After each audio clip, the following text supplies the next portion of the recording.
Let's look at the game that was played by Kasparov against another very strong grandmaster, Valery Salov, in 1989. This game is very instructive because here we got from opening directly to middle game, which was already razor sharp. Okay, let's look. Knight f3, knight f6, c4, b6, knight c3, c5, e4, d6, d4, c takes d, knight takes d4, bishop b7, queen e2. If you see queen e2 played by a beginner, you can say this is a typical beginner's move because you don't block your bishop out on f1. But the player that played this position with white, Kasparov again, cannot be exactly considered as beginner. So this is a good move because white is planning by developing bishop on g2 by playing g3 and bishop g2. So after queen e2, knight bd7, g3, rook c8, bishop g2, a6, white castles, and black plays queen c7, attacking c4 pawn, white plays b3. Now, what can we tell? We have a typical pawn structure of hedgehog positions that can come in, we can get it from English opening, from Reti, from even some positions of Sicilian defense, this pawn structure. But this is a little different from the openings and positions I just mentioned. The difference here is that black is not developed. So now white's plan, which is normally like playing bishop on b2, putting rooks on d and c files, bishop on d2, putting rook on d and c files, and continue general pressure in the center. This is one plan, but you can notice here how white's plan here, right after the opening, is not to let black successfully finish development. And that's exactly what is this about, this game. So after b3, black plays e6, and white plays knight to d5. Now this is the indication of that white does not want to play long middle game. They want immediately to start assault of black's king.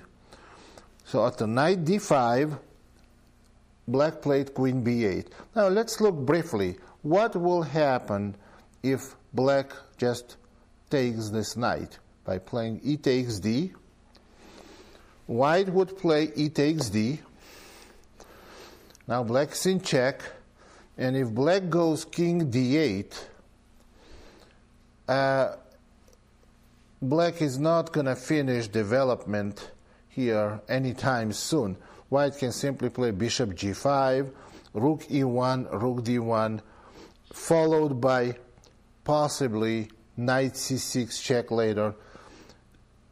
We cannot analyze all possibilities here for attack or defense here. Black's position would have been very difficult. So Salov playing queen b8, he's still hoping to finish development, and he's still hoping that white is going to remove the knight from d5 and he can conclude development. So knight d5, queen b8. Now white plays rook d1. Black goes g6. Now black needs to finish development. Obviously bishop e7 is very dangerous because white simply can take on e7, king e7 and bishop a3. This position is going to be very bad for black. So black is looking for the alternate way to develop bishop on f8 by playing g6.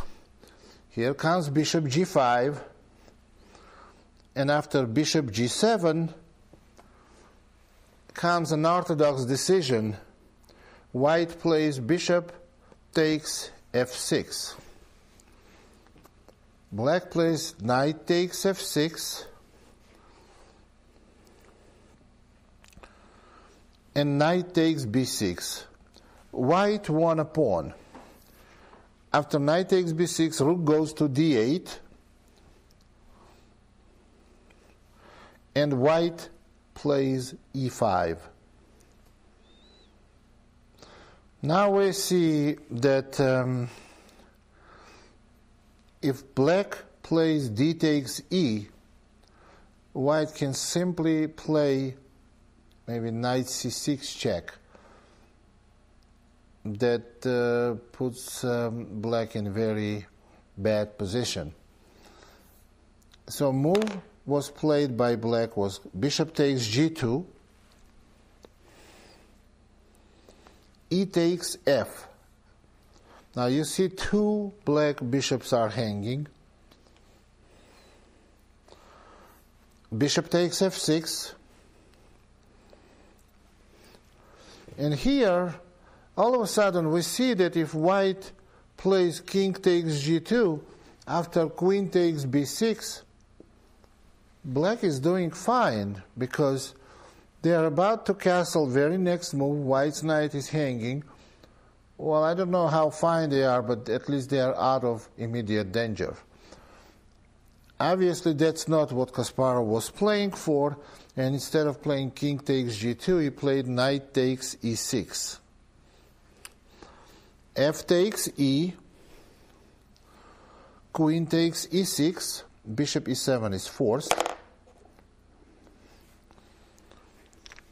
And now, very powerful move c5. Well, obviously, white does not want to play king takes g2 because after queen takes b6, I think black's position is defendable and they have an extra pawn for just extra piece for a couple of pawns. So what happened here, white played c5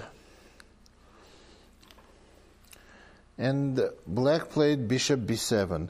Let's see what will happen if white plays d takes c. Now, is this position any good for white?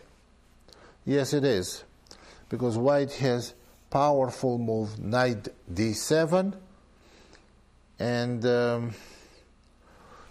you see the queen is hanging and g2 bishop is hanging. Also, what white can do, which is very simple, king takes g2, and now material pieces are even. White has an extra pawn and absolutely winning position because knight is protected by the queen.